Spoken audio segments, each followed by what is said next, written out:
All right, everyone, where have you heard this before? We've got a coaching shuffle at Michigan. 2021, 2022, pick your year. All sorts of coaches coming on and off the staff. This is the latest that we've got, and courtesy Justin Rowe. We appreciate him being here and all of you for the next hour on our Michigan Live show here at the Voice of College Football. So leave your comments and questions, of course, in the live chat. We got Justin Rowe on the line. Hopefully, Des and Dre will be joining us soon. You can catch Justin's work on Blue by 90 podcast every Monday and Friday, pretty much first thing in the morning, right? They can that's right. Catch your podcast. Awesome. So Justin, I've got a very obvious question. Once you get done reviewing all the coaching changes, and we will get to that in just a second. Want to make sure that we say hi to Dre. Dre, how you doing?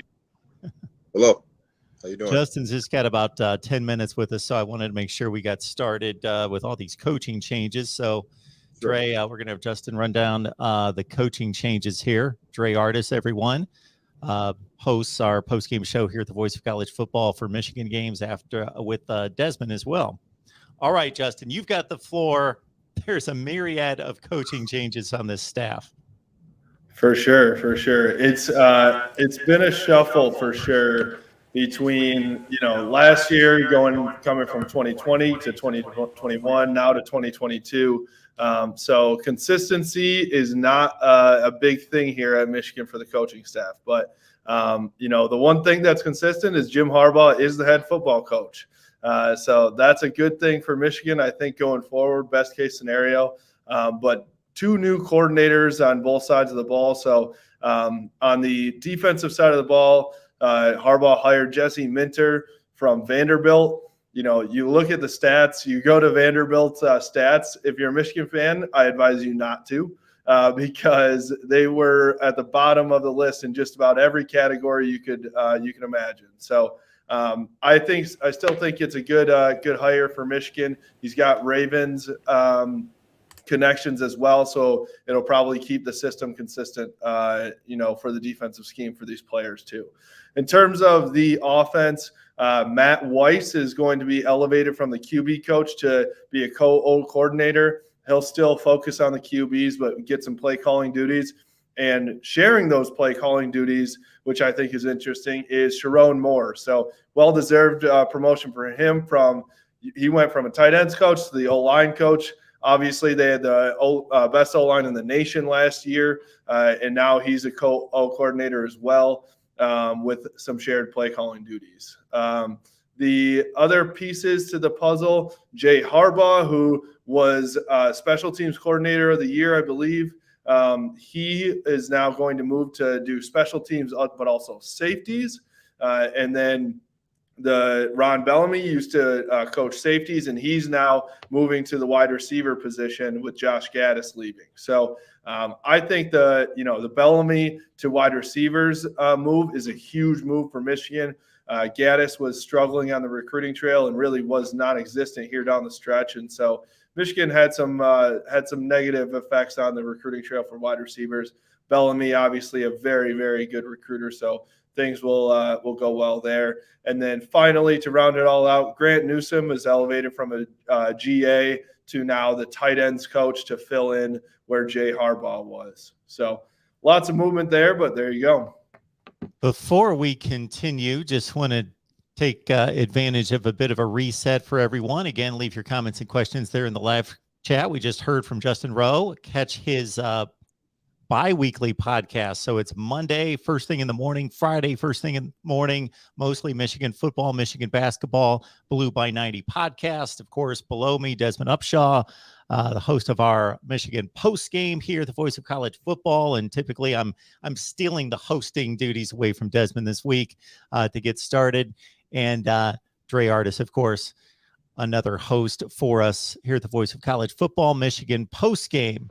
So before Dre and Des, I cut you guys loose on any questions, and I think we've got Justin for 5 or 10 minutes here.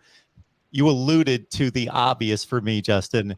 Does a Michigan football fan want a Vanderbilt defensive coordinator coming in and coaching the defense? So you alluded to the numbers not necessarily being what a Michigan fan would want to see. Yeah, it's I mean, it's one of those things where if you look at just the numbers, you're not going to be happy about this hire. But you have to think about, the talent pool that you're pulling with Vanderbilt. I also think there were some scheme things that you looked at last year. I did go back and watch some Vanderbilt defensive film, which also wouldn't advise any fan of college football. It might just push you away from football in general. But he was trying to do some things with that group that they just didn't have the talent to do. So you have to realize what the talent looks like at Vanderbilt when you're going against, Georgia, Florida, Bama. The games and teams that you're going up against are not easy ones. You literally don't have an easy game on your schedule. So I think the big thing, we actually talked about it when we were talking about him as a candidate for this job, was the consistency part. He has Baltimore Ravens experience. And so for these players not to have 3 different defensive schemes and systems in 3 years is important. And I think that's what Jim Harbaugh is going for here. Guys, I'll turn it over to you. Dre?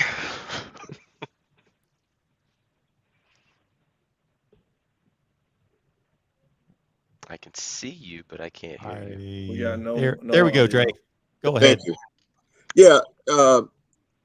So, one of the concerns I have would be, for Jesse is, will he have the patience from the fan base if the team doesn't get out to a really good start, albeit with a very, very weak schedule? Because, the optics would be, well, the reality is that this team is going through overhaul on defense anyway. They're losing a lot of their senior leadership. They're going to be trying to figure out, who's their playmakers on defense anyway. So the team is not getting out to the best start. And then Jesse Minter already has his kind of worrisome background in terms of Vanderbilt struggling on defense last year. Would it not be truly fair to him in terms of the optics if the defense doesn't get out to the best start? Do you see that possibility playing out at all?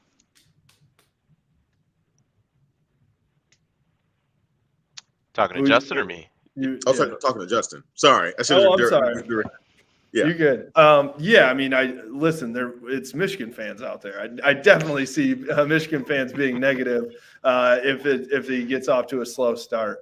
I think what I would say back to that is there's a chance, even if Mike McDonald was still the D coordinator, that this defense will take a step back, right? Absolutely. So people have to understand that for sure. And now, like I said, you've got juniors on this roster that have had 3 different defensive coordinators. Obviously, going from Don Brown to Mike McDonald is a huge difference. So I'm hoping that at least the verbiage, that type of stuff, the play calls are very similar. That will help out those guys. But I definitely understand what you're saying there. That is for sure. What I think that helps is they've got 4 cupcakes at the beginning of the year to figure that out, and this offense should help that too. It's not even cupcakes. Like that's batter, man. Like it's brutal. You're talking about Connecticut and Hawaii. Like you can put those two together, and they might go 2-10 in the MAC. That's all. So I'm just saying. Go ahead, Des. Yeah, I agree with Justin. I think that in the first 4 weeks, we shouldn't really even know who the defensive coordinator is, because you should be scoring 40, 50 points every single week in the first 4 weeks, and the defense shouldn't give up much of anything. And just to echo everything that Justin said, if you are looking at Michigan, even as a fan, but if you're looking at it objectively, losing potentially the number 1 pick in the draft, losing another top 20 prospect in David Ojabo, losing a first-round safety in Dax Hill. I mean, you would have to think that with just the production that those 3 guys brought you, you would have to think you take a step back.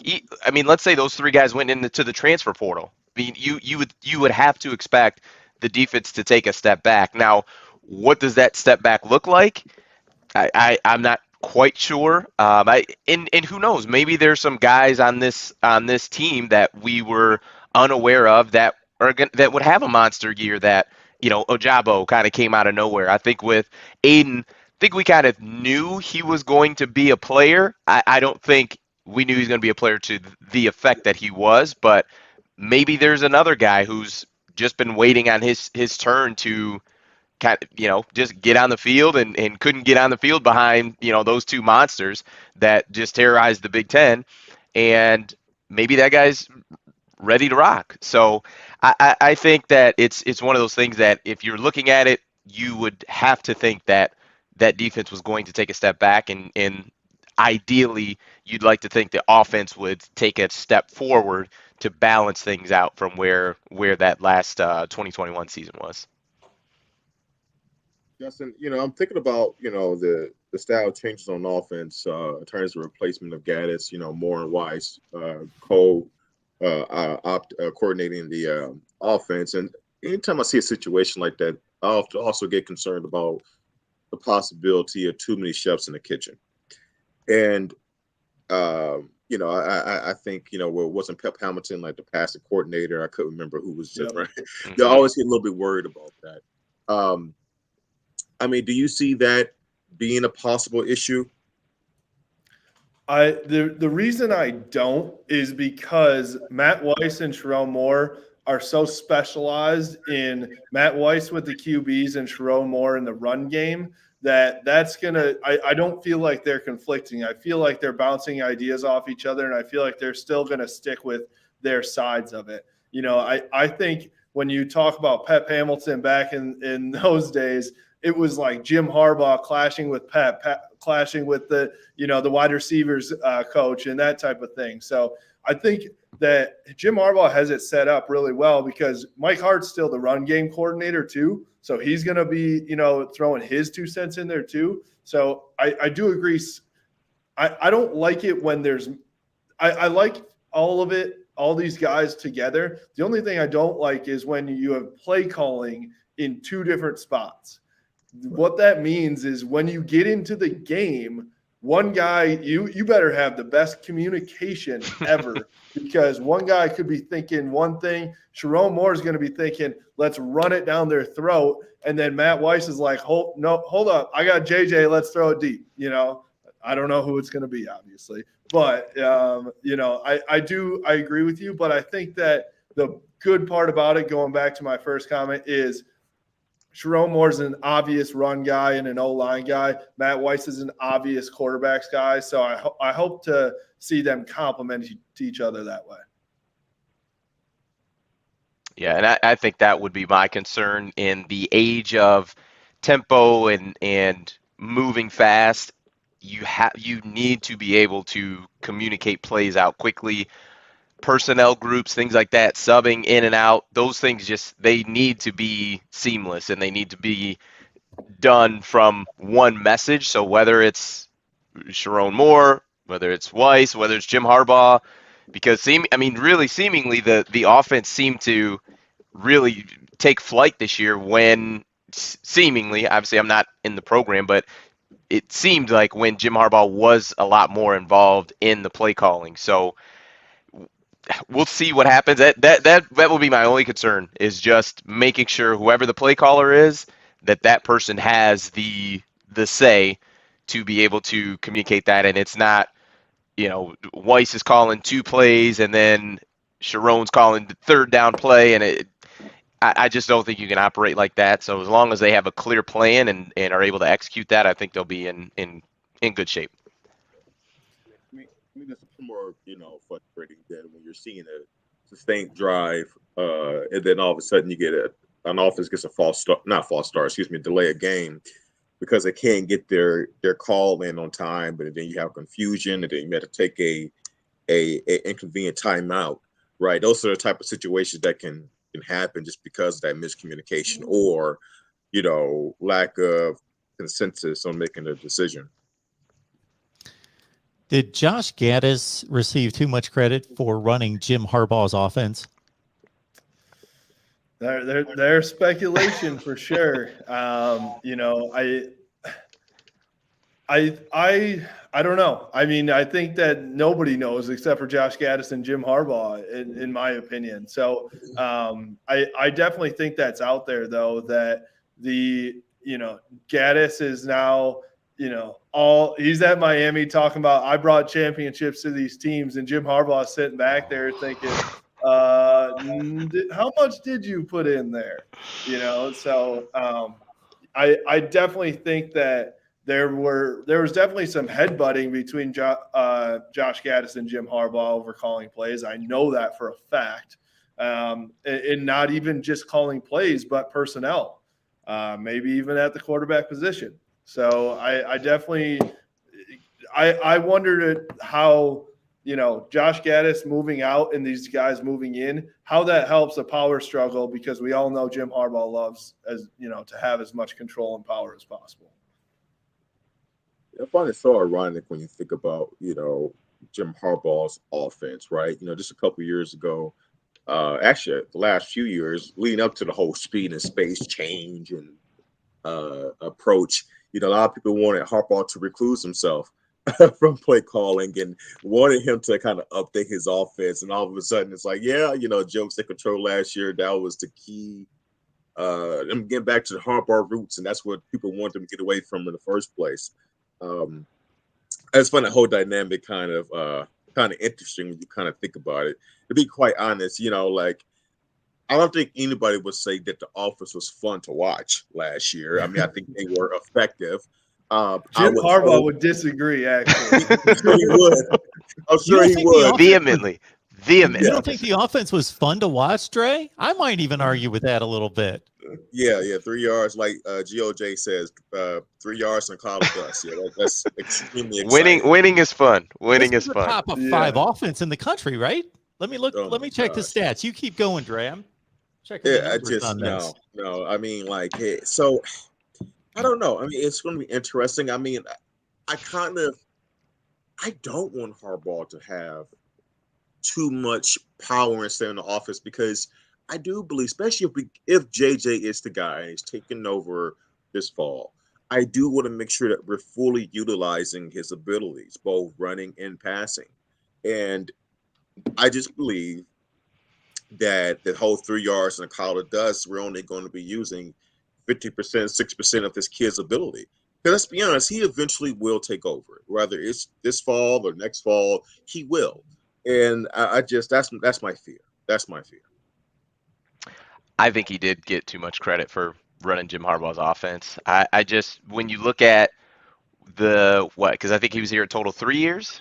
So you look at the 2 years prior, it wasn't good. I mean, in whether you want to put everything on Joe Milton or not, I mean, clearly he didn't perform, but he's still a Division I quarterback. Like, he's not a guy who does not have talent. I think everyone can agree with that, even if you weren't a fan of him.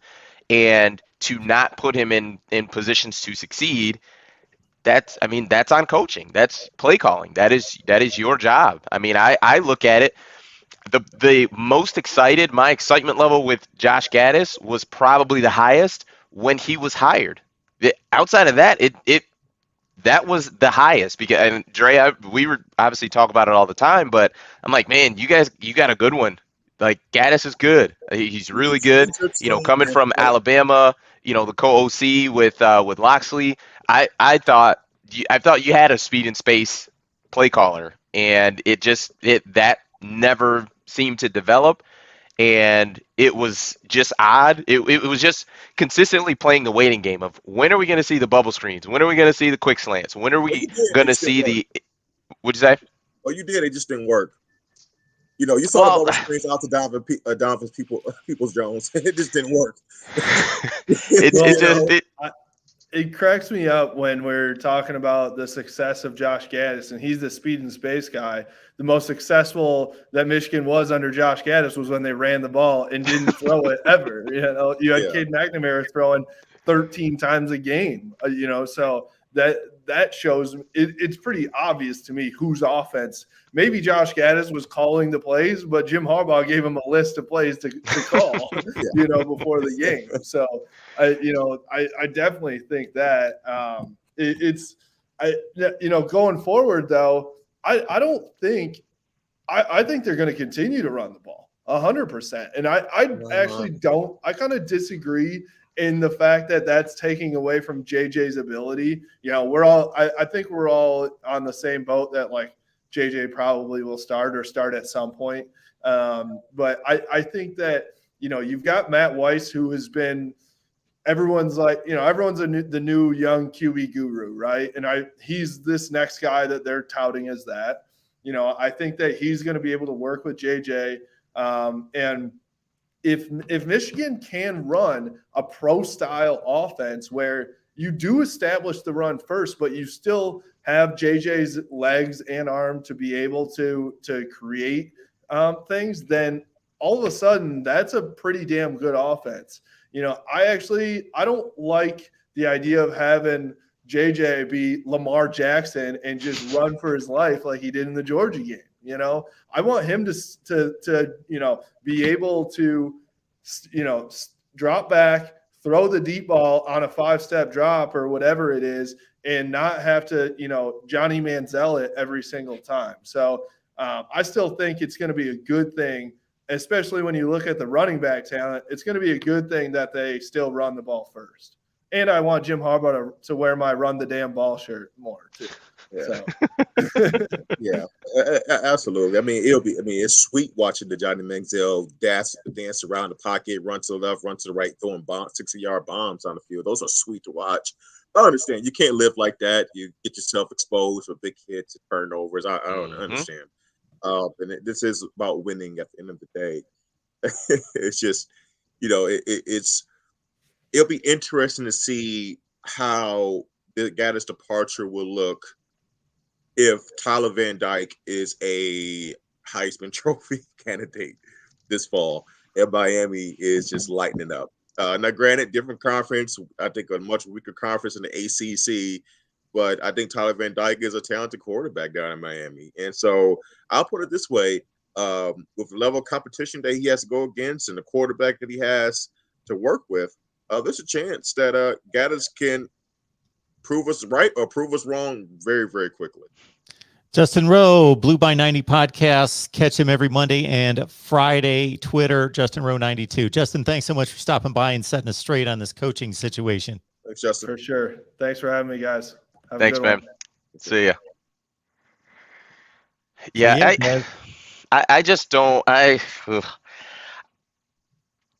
We will see what Mario Cristobal does as far as letting go of the reins and letting Josh Gaddis just call the plays, because the way that I look at it is, what'd you say? 1.8 million. You bring a guy down there for 1.8 million. Let's see if you're going. Well, but I also think is I don't think Mario Cristobal is just oblivious to what's going on. Like coaches talk. So and especially at a high profile place that he was at Oregon and now going to Miami, I don't think I would be shocked if he had no clue on the dynamic of the play calling between Josh Gaddis and Jim Harbaugh.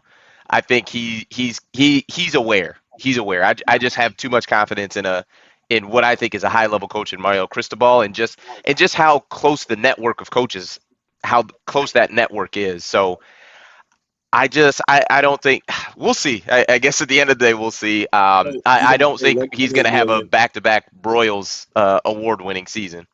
No, I honestly, I think Mike McDonald should have won it anyway. But I agree with that. I disagree with you. Like I don't think that you double a guy's salary to steal him from another job if you did not have extreme confidence in what he could do, especially in your first year with a program. You like Miami. I don't. What I would say is, do you think that the OC of Miami is a better job, or the OC at Michigan is the better job? Well, I think Michigan is the better job. Absolutely. So then you're going to have to pay more than market price to get a guy to leave. I don't know. I mean, because you've got, think of it this way, right? What if Josh Gaddis took the same, right? But what if he took the same salary that he had at Michigan and took that at Miami? What are the optics of that going to look like? Well, according to Gaddis, the reason why he left was not due to the money, was because he wasn't wanted. That was that's what Gaddis said. Yeah, that's what he texts to his players. I don't think he said that Right. publicly. No, he didn't say that publicly, but so I mean, To me, obviously, I just think the optics would have looked disastrous if you're making 600K at Michigan and you take the same position at Miami making 600K. I think that's does it going to look awful. does it Yes. when your head coach likes to play games and likes to string the university along, putting your Well, job that's in another jeopardy? conversation. But but still, yes, I would still say yes because nonetheless, and I get it. Head coaches. So let's say Jim Harbaugh moved on and Matt Rule came in. The chances of Rule keeping Josh Gaddis as his OC, I get it. They're probably low, but nonetheless, if I'm going to take a lateral move, I mean, you at least got it. And lateral, I mean lateral just by position. You have to take it. You've got to get more money. Like you have to because it's going to look it's going to look bad as far as your relationship with Michigan. Not that that should be his top priority, but also it's going to look like a poor move for you because you were at a bigger school, more prevalent school, a school that just got out of you just won the Broyles Award. You just made it to the college football playoff, and you're going to Miami, who was a disaster last year. So I think if you're Mario Cristobal, you understand that you're going to have to way overpay to get guys to leave a position to come and do the same thing at your school. You're not going to way overpay for a guy if heard through the coaching grapevine that was, essentially a puppet, at his job. I'm not saying that you said those words, but to insinuate that this guy, which a lot of people are, and I have no problem with it. Look, I'm not singing in Josh Gaddis' praises. I'm not saying I'm sad he's gone. I'm not saying he's some grand offensive mastermind. I'm just saying, like, to make it seem like like Mario Cristobal is just like, yeah, hey man, I need you to fill this position for me, but I'm gonna put the reins on this guy. I just don't think that computes.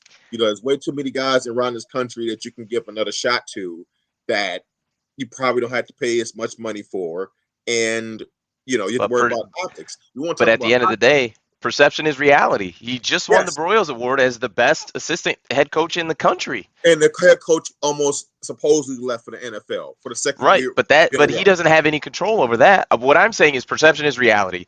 What people are saying is Mario Cristobal got one of the best offensive coordinators in the country. That's what people are saying, and that's all the Miami boosters are going to care about. The people who are ponying up to make sure these guys are getting this money. Like Miami is behind Mario Cristobal 1,000%. They're doing whatever they can to make him happy, and they're doing whatever they can to give him what he's telling them that he needs to be successful. And this is it. I need 1.8 million to go get the best offensive coordinator in college football, or one of the best. He just won the Broyles Award. So I mean, we of course we've got our different perceptions of it, and that's fine. But the overall perception across the country is he was the best. He was voted the best assistant coach in the country last year. Now I don't know who votes on it, but nonetheless, it still looks good on the resume. So it's. I mean, I just think that Miami is behind Mario, and they're going to do whatever they can to make him happy, and they want to get back to being Miami. They haven't been that in a very long time, and they think they have their guy. So now they're going to give him all the support they can. You want to get back to being Miami, you need to recruit. That's the main thing. Not letting your best players in your state they go to that school up in Tuscaloosa, and stop letting your best players go to, I can't even say Florida State no more. That's the thing. That's what's so funny. It's not like any of the other Florida teams. We're not doing the Florida Channel. It's not like any of the other Florida teams are just killing it right now. The Gators or the Seminoles, right? Like it's really a free for all three teams are schools are trying to find themselves. Hey, That one of you school get your just crap north of them together. is scooping them up in bunches in Georgia. They are Yeah, just I goodness know. gracious. So take care of your business, draw a line around Florida, and make sure your guys don't leave, and you'll be just fine. Agreed. Go back to Agreed. Go back to recruiting track guys like Bush Davis did. Get just some speed down there. Yeah, it's a different world down there. Go ahead, Mark. Like you got a question, like you've been pondering for a little bit. I got a lot. here. Good. So where do I start? So with the whole Gaddis, is he running Jim Harbaugh's offense? The reason I asked that was, yeah, it had crossed my mind, but also I've seen it thrown around. I do think that without reviewing every game, every play of the Michigan season versus what we've seen in the past, I do think, yeah, that was Jim Harbaugh's offense. And Josh Gaddis seemed to, or somebody devised a little more creativity with the spacing of players, the sets, the jet switch, just a lot of things that seem to open it up. What's funny about what you guys are talking about in regards to, as soon as Des made the comment about is this a lateral move or is this a downgrade? I went back to a few days ago because just to show you the interest in Michigan and Miami, I guess, as a combination. As soon as I heard the news that Josh Gaddis went to Miami, I opened up a live stream and I put it on both channels. Man, we had over 1,000 people online. You know, I got like 20,000 views on that video just talking about Josh Gaddis. And what was funny was I made the statement that, in my perspective, you could give it two different angles on whether it was a parallel move or a downgrade. The parallel move is that Michigan's done what they've done, but Miami has upside with recruiting base, and they just hired the splash coach, and there's a lot of things in play where there's a higher ceiling. But if you're just looking at tradition, history, if you're looking at the current team and the current program and who's accomplished more recently, obviously last season Michigan was much better.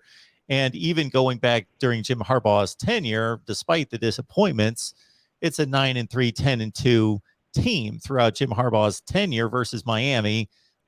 Miami, shoot, they're 7-5. They've been 7-5 for 20 years. And people get pissed at me for saying that, Miami fan base, but look at the record. I ran the metrics. It's like 58% winning percentage for the last 15 years. That's 7-5 exactly. You are a 7-5 program. That's what you are. You are a 7-5 program. It's not 1983. It's not 1992. It's not 2001. Until you prove differently, I know you have all the potential in the world. I'm not saying it can't change, but you are a 7-5 program. You are Kansas State, you're Stanford, you're TCU. That's who you are. It hurts to hear that, Mark. I'm sure it hurts them to hear that, though. I'm not even a Miami fan. Michigan is better. Michigan's better than Miami. Michigan plays in a better conference. They accomplished more in that conference. Miami plays in the worst division in college football, and they can't win it. So there's no comparison right this second. Can things change? Yes. State. So I had all sorts of people going crazy when I said that. Truth hurts. That's like as a Michigan fan, like while we were down, someone saying that we were like Purdue or something like that. Like, oh my God, that is terrible. But I understand. I get the comp. I mean, but my goodness, that's tough. But it's interesting. You know, because me and Des will talk about it. Off stream. We're looking at how the channel is growing. Thank you to all of you who are watching today. Please continue to help us grow this channel. We appreciate it. We will talk about, other channels that also are growing. I think we were mentioned this, like, wow, Miami has a pretty good, pretty active channel. And that says a lot for a program that really hasn't done much in over 20 years. They have such passionate fans. But yeah, look, I think, this offense, while Gaddis is here, was no longer the traditional single back, I formation, pro style offense that Harbaugh historically has ran. It did change in terms of the formations at times, but I think it had a Josh Gaddis influence with a Jim Harbaugh execution. I think that's the way I visualize it. It was the ideology of bringing guys in motion.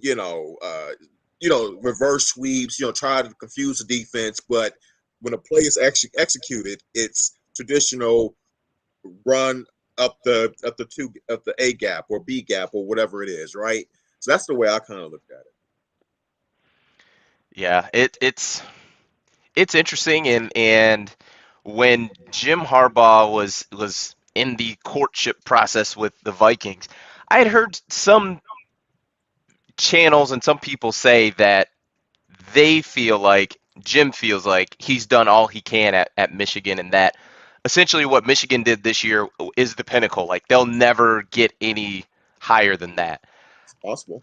I mean, he may think that, but I'm interested to hear what other people say, like especially yourself, Dre and Mark. Like, do you think that, winning the Big Ten, getting to the college football playoff is just the best that Michigan can do?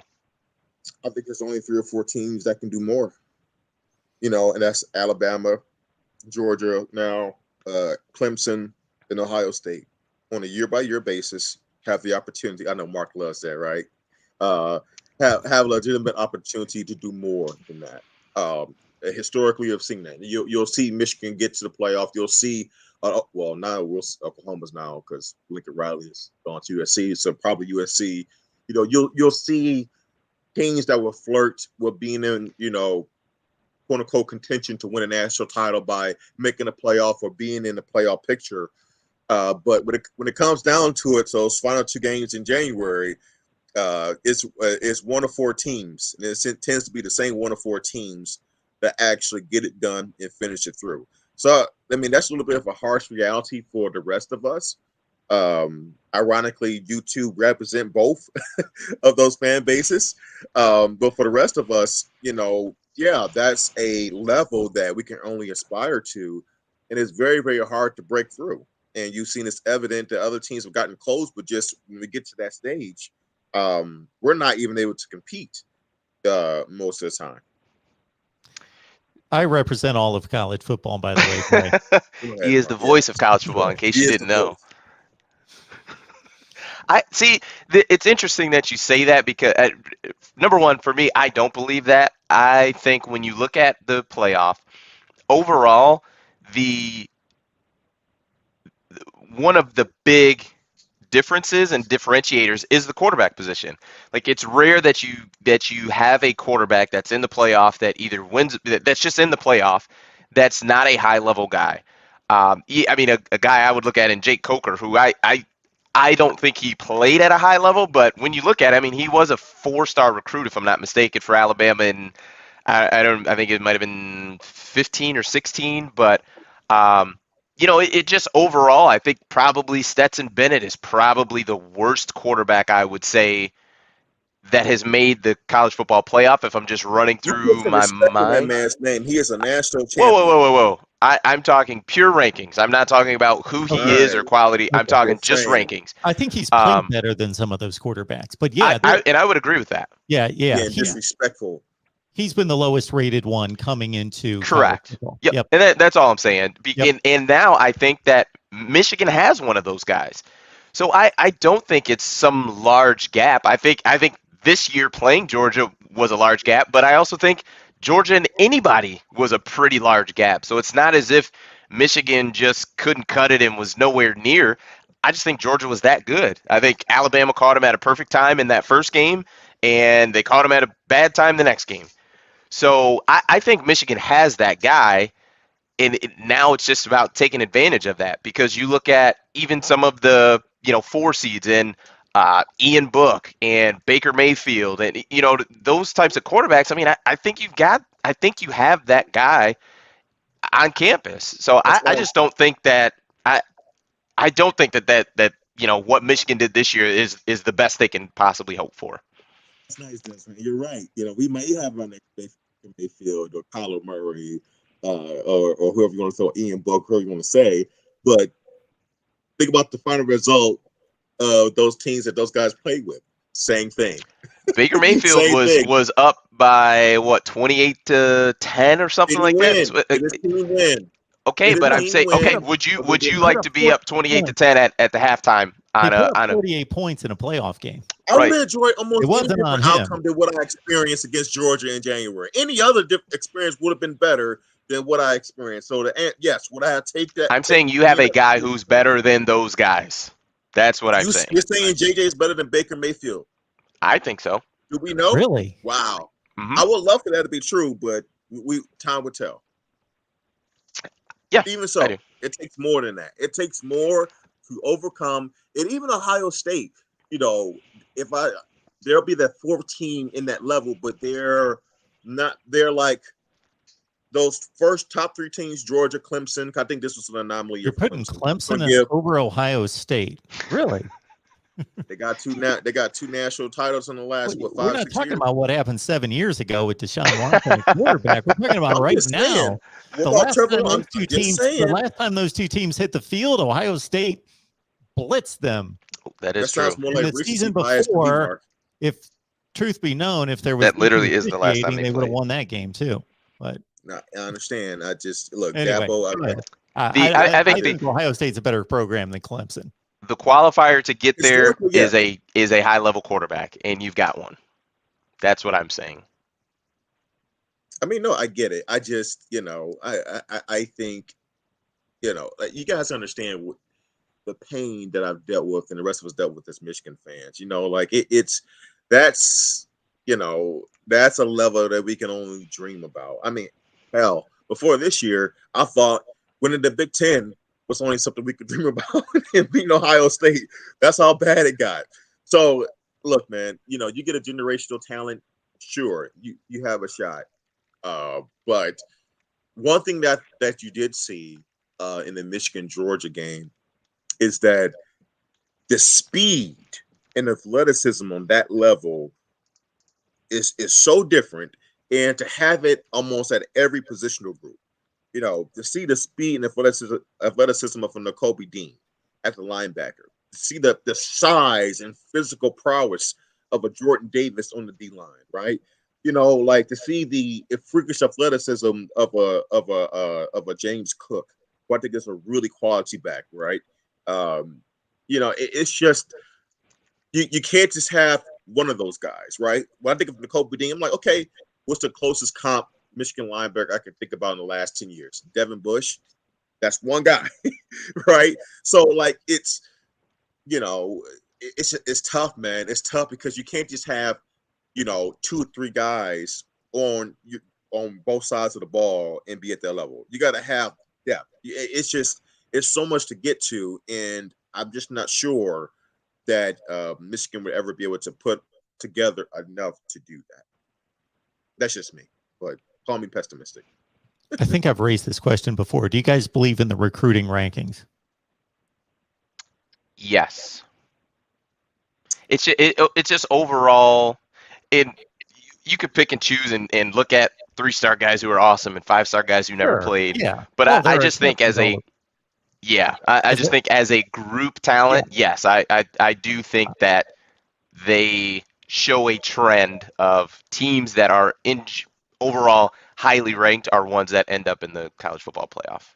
So to Dre's point, if you go to not any particular class, but if you go to 247 Sports has a listing of team total rankings, meaning their total talent rankings. So it takes into consideration the entire roster. If you look at the top 6 right now, that's the top 6 is the history of the college football playoff. It's, I think Alabama's 1, Georgia 2, Ohio State 3, Clemson might be 4, LSU, Oklahoma. Those are the teams that have pretty much played like 90-some% of the games in the college football playoff are the top 6 in the talent rankings currently. The other point is that, and I think we're on the same page, Des, when it comes to the recruiting rankings. They're not perfect by any stretch, but man, they're consistent. There's some outliers. Wisconsin plays way above theirs. Texas plays way below theirs. But again, if Texas plays way below theirs. But again, if you go through it, it's more accurate the higher you get. You've got a lot of like Minnesotas that develop and they take 45 and 50 recruiting classes and make them 8-4, 9-4. Pretty good teams that are top 25 teams. But at the top, it's like you've got to have elite talent to play elite football. And this is pretty startling. So if you take Texas A&M's class this year, and you look at the point total for the ranking, and you compare it to, and I just grabbed a team. Kentucky was 13th. So that's the 13th rated class in the country. Seems like the best class Pretty good. Kentucky's ever had. But Kentucky aside, you're still looking at the teams around them, Miami, Notre Dame, the teams around them. You think the 13th rated class is pretty good. The difference between number 1 and 13 is the same difference between number 13 and 75. Yeah. Wow. That's how elite the top is. The top of the top. Ooh. Ohio State this year's number 4, Michigan's 8. That doesn't seem like a big deal, right? The difference between those two classes, in turn, if you believe in the point totals of those players, the difference is like between 4 and 8 is the same as 8 and 24. Wow. Well, because it's about because the way I believe it's computed is, okay, so Ohio State's at 4, but they probably have, double. So Michigan may have similar numbers in terms of 3 stars with Ohio State, right? But Ohio State would have a lot more of the 5 and 4-star kids, right? So I think Michigan closes the gap with having a similar number of 3 stars. But it's that gap, that 4 to 8 gap, is those 5-star kids that are choosing Ohio State, and they're the ones that are making that big difference. The Chris Olaves, the different type of speed that historically, at least recently, Michigan has not been able to consistently get. Now with Blake Corum, Sanders Still, Donovan Edwards, they've done a much better job, right? And we're seeing the fruits of that. But I think that's like really the difference. Like when it comes to the cream of the recruiting classes for Ohio State, Michigan, or whatever teams are between 4 and 8, or 1 to 5, or whatever that is, that's what's really making the difference. Those are the guys that we're seeing, and they're actually popping, and they're becoming playmakers. And also, the other side of it is the development side. I mean, Mark would know this more than we would, Desmond, but like I would love to see the hit rate of these 4 or 5-star kids that go to Ohio State, right? Like it always seems like in Michigan, more times than not, our biggest recruits don't quite pan out as we think they should. Compared to Ohio State, you hear about, like I'm almost 100% sure that Marvin Harrison Jr. will be an elite receiver. He'll be a very good receiver. I don't think he's going to underperform, because you see it over and over again. So, that's also a part of it as well. Yeah, that development definitely plays a part in it. I just, like I said, when I look at the teams who are highly ranked, they have the QBs, they have the play callers, the signal callers, and they have guys who are special. And by all accounts, it looks like JJ will be that. So we'll see what happens there. I was trying to look at a couple of the questions. While you there, look for a question, Des, I'm going to shove a little bit more math down your throats. So I went to the team total rankings. I went to the talent rankings for the entire team, not a recruiting class that I referenced earlier. So Bama and Georgia are in a dead heat at 1,001 points on the current rosters, on the 21 rosters. So not going into 22, but the teams we just saw. Georgia, Bama, number 1 and 2, but they might as well both be tied for 1,001 points. Ohio State, number 3 at 986. Michigan's 15th at 833. So if you take that gap between 986 and 833, that's 150 points, 153. You drop that from Michigan's, you got Pitt at 36. That's a big difference. But to Michigan's credit, they won the football game this year. Yeah, that's true. That is How much true. of a pain you say that, Mark? Is it getting easier now when you have to say that and have to, regurgitate that talking point that Michigan won last fall? Does it get easier? I Does it threw get that easier? in for you, Dre. I didn't have to say that. Okay, I appreciate that. I could have said that, and that's one of the reasons why Ohio State's won 16 of the last 18. I could have. I could have spun it that way. And He look, didn't say that. Right. Keep that in mind. no, I no, no, didn't say that. no. And look, Ohio State fans are happier that Harbaugh's coming back than we were at Michigan. They can't wait to get him to Columbus. There were a lot of people that were like, "Oh yeah, of course you leave before we get you back in C-bus." Well, what's funny about that? Yeah, we had all sorts of Ohio State fans jumping in. Yeah, we can't wait to get Hop. Exactly. They were saying the exact thing. But people talk like they're actually coaching and playing these games. Like they have Yeah. control over it. We can't wait to get him down. Okay, well, they're going to coach and lift weights and run and prepare for the games too at Michigan. So, and you have no control over this. So, we'll see. We will see. Yep. Yeah, there's a lot of talk about the SEC versus Big Ten and that the SEC is overrated, and it's interesting. I think It's a overall hope, most of probably, these sure. conferences are pretty even, I would say. It's just the difference is the cream at the top of the conferences Yes. is really the difference. If you say, SEC top to bottom, it's probably pretty similar to the Big Ten top to bottom. It's just those teams at the very, very top is the difference. That's pretty much it, I would say. And Sure. I mean, Des, you could put. See if I wonder if you agree with me. You could put Penn State, Michigan. I won't put Ohio State because we'll say that they're the cream of the Big Ten. So I'll pick that second tier. Penn State, Michigan, MSU when they're really running well. You could put them in the SEC. And would you agree that they would be the third or fourth best team in the conference? I would. I'll said say Penn besides State? Georgia. Let's say Penn State. Let's say Penn State, for example. You Okay. put Penn State in the SEC, and I'm not counting LSU. I think LSU is going through a change. We'll see what Kelly can do. And I'm just we'll see. He's doing music videos and trying to change things up there, but we'll see. But outside of Bama and Georgia, I say Penn State's the third or fourth best team in the conference for year after year based on the way they recruit and consistency. I'll take Penn State over. I'll take them over Kentucky. I'll take them over, head to head, right? I think head to head on most years, I think Penn State would beat Auburn. I think it'd be pretty close. I think head to head, Penn State would be definitely Vanderbilt. I think head to head, they'll be. Well, I take the back. You got Texas A&M.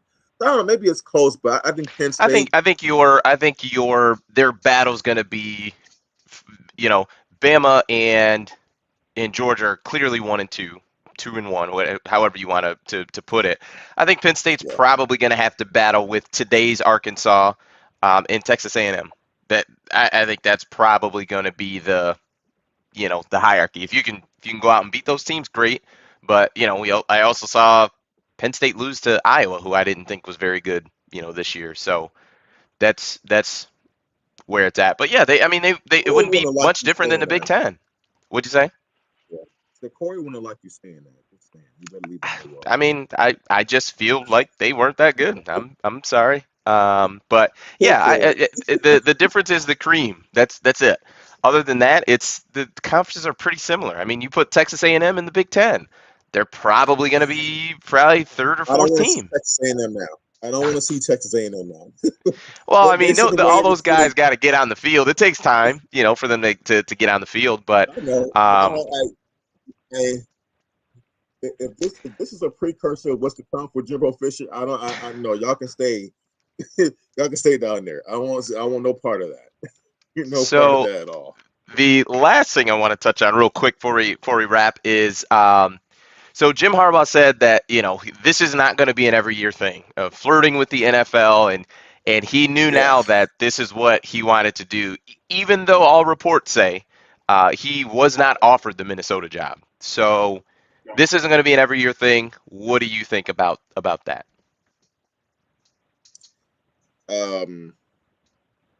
If Jim Harbaugh was Pinocchio, I would say that his nose just grew a lot. I'm sorry, man. Like this is who he is.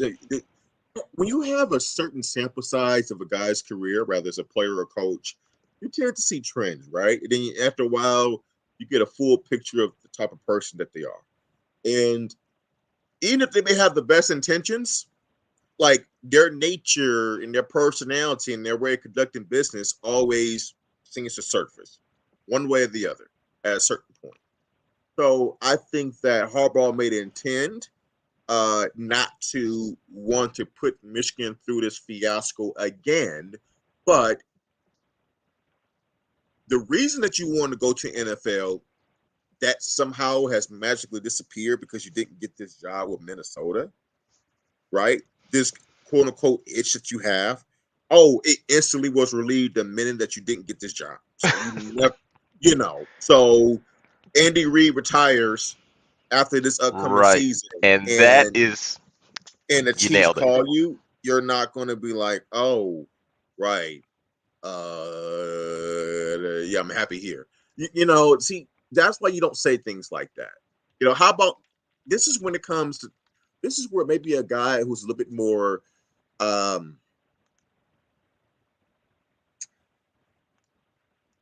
savvy. Savvy. Yeah, Mhm. thank you. Savvy with how he articulates things, may help himself a little bit more. Just own it. Like, look, no, I've always had the itch of returning back to NFL. I want to vet my options. I was able to do that. And I just want to say that after doing that, I'm fully committed to continuing to build this program. But don't say that this will never happen again. But see, I'm not even sure you could pull that off of just, you know what I mean? Because you didn't get the offer. So it's not like you got the offer and the job was yours if you wanted it and you turned it down. You didn't get the offer. Right. And Right. I don't know. It would have been it just I don't know. I really don't. But I think that statement is going to turn out to be a lie. I just think this is going to come back again because it seemingly has been here every year. Whether it's waiting last year to sign the new contract that cut your salary in half because you hadn't performed, whether it was this year, the waiting a full 30 something days, it just, I think this is always going to be here. So I think it's worse nowadays because I think compared to earlier in his tenure at Michigan, let's say after the 15 and 16 season when he still had legitimate interest from the NFL. For one, Michigan was doing really well his first couple of years. He just came off a really good run with San Francisco, so he had legitimate interest. Remember, the Colts were at one point when Andrew Luck legitimately interested in bringing him in. Now I think it's him. This is him that's trying to fill for these jobs. These aren't these Right. teams knocking down his door. It's him trying to scratch that itch. So it's like, well, you didn't really resolve it. You just didn't get your way, right? You were not convinced me that if Harbaugh had the Vikings offer sheet on his table and Michigan, a sheet to extend himself in Michigan or reshape his current deal, that he would have The red pill or the blue pill? Which right, pill is he exactly, taking? that he would have chose Michigan. You don't go through the loops and hoops and all this stuff that he went through without having your bags packed, waiting for someone to pick you up from the porch. Like it's just he was waiting to leave. Like he was waiting. This is what he wanted to do. I think that in an ideal situation, because sometimes in life, you're torn. You do go through times when you're torn, and you want to have your cake and eat it too. I don't think he wants to leave Michigan, but I do believe that it's in him to one day return to the NFL. So, look, I think it's just that, and that's not going to resolve itself. And I think the more success that Michigan has under him, and the more legitimacy their opportunities arise from NFL, if they do come in the future, this situation will happen again. Now, maybe he handles it better, right? But He won't. He refuses to do. He refuses to do it. It just, yeah. to me, we talked about it last week. When you live your professional life in front of a microphone and a camera, it's just so easy to squash this stuff, and he just will not do it. And you can't tell me that Jim Harbaugh is so anti-social media or is just so removed from it that he doesn't hear this stuff. There's no way. There's just no way. Excuse me. So it's this is going to be an every year thing, and it's going to be. And even if it's just rumors, even if it's just Schefter reporting, oh, there's some next year in the offseason, oh, there's some interest between, the Bears or the whatever, it would be easy for him to just say, I'm not going anywhere. No, I'm not interested in the NFL jobs. I'm here at Michigan. We're trying to win a national championship. That's the goal. Boom, done. And that took no effort. And that's the exact thing I said last week. But we got a couple super chats. One is from Keelan Sandifer. Thank you so much for this super chat. We definitely appreciate it. He says, do you think CJ Stroud will come back tougher mentally? I don't think so. I'll give my take on that real quick. I think he will, because a lot of times, especially in sports, going through the failure and having missing your goal and the aspirations that Ohio State football team had to fail and not get there, that's an incredible motivator for the offseason. Doing everything you did last year, take that times 10. More film work, throwing more, eating better, those types of things. I think it will be there. And he's going to be 15 games more experienced. He played a season this year where everything was new. Traveling on the road, being a starting quarterback, that was all new. Now it's not anymore. So what are your thoughts on that, Dre? It's definitely possible, but one thing that's going to be interesting is, he also benefited by being so young. Granted, he's talented, but being so young, by having a experienced and very talented receiving core to kind of help aid him, right, and not having so much weight on his shoulders, and of course having a great play caller in Ryan Day. So, would it have been more adversity in terms of his development, a better adversity for his development to have had to have more on his shoulders to prepare him for future situations where his personnel that he's playing with isn't as ready as these guys were? Or was this the best thing to kind of have guys to kind of help get him through? And now he's ready to take the next step. We don't know. But it's something I'll be interested to see. But would he return mentally tough for next year? Experience is always the best teacher. Mm-hmm. Always the best teacher.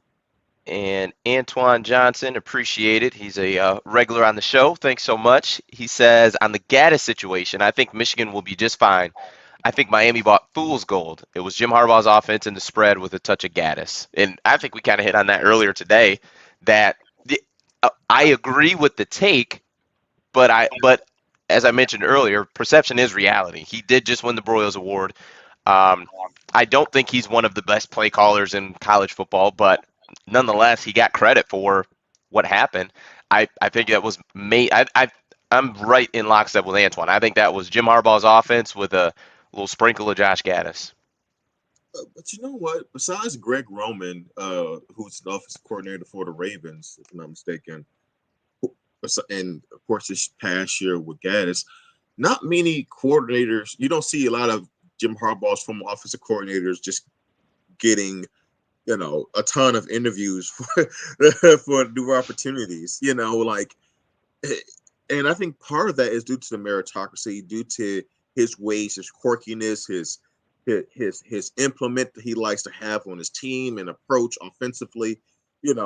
So that's my only reservation. I can see it playing out that Miami's offense looks very pedestrian, or it's a disaster because Gaddis may not be the best play caller, or maybe he does go to Miami and he's able to fully implement, and Mario Cristobal says, okay, yeah, do your what you offense, do your thing. Offense, do what you have to do. I will not handcuff you. Do what you have to do. We want to win, and let's see what you can do. And for talent, I think a nice quarterback in Tyler Van Dyke, what if we see a really good Miami offense? Because if that happens, what would that say? I can see both scenarios realistically playing out only because of the head coach. I think Harbaugh can be that difficult to work with. I do. I really do. So that's the wild card. I'm not saying that will happen. I'm saying I could see that happen. And I would With just yeah, you make a good point with the head coach, but I don't see it. I really don't. GOJ says I think Gaddis is a star in the making. You all regret this. I just don't see it because let's say we do this, right? So take Gaddis was here 3 seasons. Get rid of the worst and the best season. What was he? He was an average play caller. If you take away this season where he won the Broyles Award and you take away the COVID year, which was a nightmare, that would probably be his best and the worst 1 year year, his quarterback respectively. was too busy on the freaking golf course, Well, working on and what did you do about it? Nothing. You started working him. on his. It was his first year as offensive coordinator. And you started him. You let him start the season How with about no your head accountability. coach how about your head coach who got on a private jet, who down the who down the He promise? probably found him on the golf course in Mississippi or wherever Shay lives. I don't know. Oh my God! Could you imagine golfing with Jim Harbaugh? Can you imagine Oh my goodness. That'd be something. That would be something. oh, can you imagine you're lining up to tee off and it's quiet, then all of a sudden a bird kind of flies by, and all of a sudden Jim says right in your backswing, chicken is a nervous bird. Can you imagine that? Like, I'm just saying, dude. I'm just saying. I don't know. No, You I never know. can't imagine that. I would not be down with that. So we can be golf buddies, but Jim Harbaugh, no thank you. Hey man, look, no, yeah. I mean, we do this channel as if we got some kind of private email that hey, Jim wants to golf with you guys. I think we'd both turn it down, wouldn't you? I don't know. Maybe I don't know. I'm not trying to embarrass anybody, but if it was a secret email, I'd be like, here's what I would do though. I would bring it to the channel and raffle it off for somebody to do that because I'm sure there would be plenty of Michigan fans that would want to. So that's how we would handle it. Is we would give it back to the people because they give to us. And then ask them to share their experience. Oh, that would be good. That would be really good. That'd be awesome. GOJ says, I'd leave the course. Tell him I have to run to the car for a second and never come back. Oh, that's incredible. That's great. Yeah, so we'll see. He has awesome khakis for it. He has plenty of khakis for it. I mean, he's probably well prepared for this. He'll come out there with the bow with the Michigan Block M hat, probably rocking a Michigan polo, definitely wearing khakis. Jumpman. Sure. Oh, absolutely. Got his Jumpman gear on. Oh, yeah. So, anyway. Well, I think that is it for us. Everybody, thank you guys so much for tuning in. We greatly, greatly, greatly appreciate it. And also, while you're here, before you go, please give us a thumbs up, like, and subscribe. And also subscribe to Mark's main channel at The Voice of College Football. So we appreciate it. You guys have a good day. Peace.